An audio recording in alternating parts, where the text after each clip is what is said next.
Hi everyone, Mayor Marotta here. You know, with the holidays fast approaching and the new year just around the corner, I thought it would be a great time to take a look at some of the many wonderful things that we've accomplished over the past year. You know, 2022 was very busy in Rocky Hill, especially when you consider that we became the fastest growing municipality in Greater Hartford. So I am particularly grateful for all of the community members who made us aware of the things that they are passionate about and who helped us implement new policies and new initiatives in 2022. And here are some of the highlights over the past 12 months. So we officially became a sustainable CT town. And in doing that, we formed a Sustainable Rocky Hill Task Force, which mirrors Sustainable CT. And we actually were awarded the prestigious bronze certification. Most recently, we attended a dinner for that. And that is the result of the many collective actions that we have taken around town over the past 2 years. So we're very excited about that recognition. We also became a pollinator pathway town with an eye toward being intentional in the way that we're gardening and caring for our lawns and our green spaces around town. Our school district added Diwali to the school holiday, which will begin next year. And we're very excited about that, especially for our kiddos. And we held our first annual Pride Day event, which was a big success, and we're looking forward to many years of bigger and greater events. 2022 was also the year of sidewalks. So one of the things that we did is we developed this intermodal corridor plan, which kind of puts together all of the smaller projects that involved transportation and infrastructure. And it really is a way for us to begin saving money for these smaller projects, and equally important, sort of having this blueprint. So once there is federal funding available, which we are anticipating over the next 2, 3, 4, 5 years through the Biden administration, hopefully we'll be able to tap into some of that funding to look at the this particular plan. So the plan consists of our industrial park, as well as 45 Evans Road, which is down by the river, and a pedestrian route to the river, which would go along Glastonbury Avenue, which is something I know everyone is really eager to see happen. So again, you know, all of these are separate projects. They're very expensive projects, but by putting together a proactive plan, we're positioning ourselves to be able to tackle them. 2022 was also the year of grants in Rocky Hill. So we were very fortunate. We were one of 77 municipalities to receive a steep grant from OPM to build new sidewalks up by Century Hills. And that was an area of interest for us, a high priority given the amount of foot traffic out there and the amount of vehicular traffic on the roads. We also received a Brownfield assessment grant from the Department of Economic and Community Development, and that was part of our recent partnership with the developer and the owners of 45 Evans Road. It's a beautiful, beautiful piece of riverfront property. Right now it is an older construction site, very industrial looking, but it sits along the Connecticut River directly across from the Glastonbury Marina. And we have a microbrewer who's interested in coming and developing that site for his production area, as well as having a tasting area to sample his product. So hopefully when we do that testing, there's not too much contamination, and development will be able to move forward there.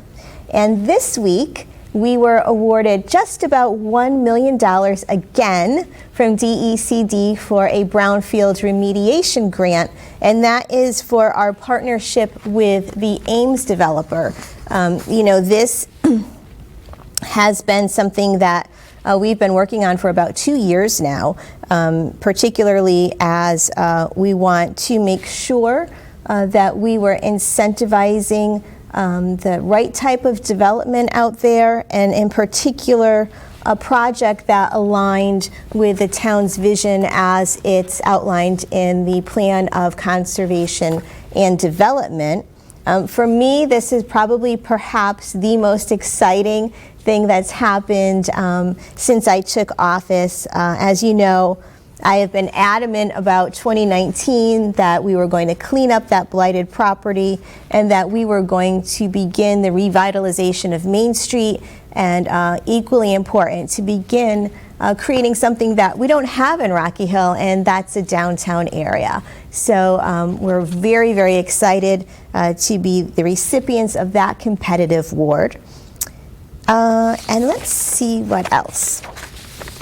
Let me tell you very briefly what's on deck for 2023. We do anticipate seeing some things happening along the river, and in specifically with the River's Edge development, which we formerly called the Foundry. It does have a project name now, River's Edge Development. It is actually in the design phase for the interior of the buildings, and the developer is hoping to bring in an architect. He has RFPs out right now for architectural services, and then once those interiors are designed, he will be ready to move into the environmental phase, which he anticipates will take about 3 to 6 months. So we are really excited to see something happening along the riverfront soon. Likely that will be in the spring, but I do want to just caution everyone with respect to our excitement, because as you know, state lawmakers did pass a law during COVID which gave developers 19 years to hold on to their special permits without having to develop. So technically, the River's Edge development special permit is good until 2032, but I'm optimistic that we're not going to be waiting that long to see something happen. And in addition, one of the things that I was concerned about was the fact that we had folks, a number of folks who are interested in coming down to the river to open up businesses, particularly in the old train depot that you know was remodeled. It's absolutely stunning and beautiful. It has an outdoor eating area, but the aesthetics of that area where the foundry is are not too pleasing. And so from an economic development perspective, it has been sort of a big item of concern for potential businesses who want to come out and open up eateries and restaurants and so forth. So we did reach out to the developer, and I asked if he could put some type of decorative wall that might make it look more appealing and more friendly to be out there. And fortunately, he did agree to that. So soon you will be seeing decorative fencing going up. So when you're driving down Glastonbury Avenue, it'll be along that foundry parcel, and it will look as if there are plantings and trees behind that. So it's a little more, pleasing to the eye when you come down there, and hopefully we'll get some restaurants in there soon. The two other things, we are in the process of developing a complete streets policy. So that's on deck for 2023, and basically that's a strategic plan that considers the needs of all users on town roads when we're developing projects. So it really is a part of our effort to make sure that we are creating a safer transportation network for everyone. And when we talk about transportation, keep in mind that transportation isn't just vehicular, it's pedestrians, it's cyclists, it's public transit, it's people of all abilities and all modes of transportation, so hence the Complete Streets name. And then finally, as part of my commitment to ensure that we always have a seat at the table before new laws come down from the state of Connecticut, I'm going to be serving on a few committees in 2023. A couple of them have started this winter. The first is the Public Health, Public Safety, and Human Services Policy Committee through the Connecticut Conference of Municipalities. Another committee is the Legislative Policy Committee through the Capital Regional Council of Governments, and this is this really cool think tank of local leaders that focuses on regional projects. And then finally, I am absolutely honored to have just been appointed by Governor Lamont to serve a two-term on a new committee that was created by state statute called the Opioid Settlement Advisory Committee. And having worked as a mental health and addiction crisis counselor before law school, I'm really eager to help municipalities find ways to serve folks across the state who are suffering from these diseases.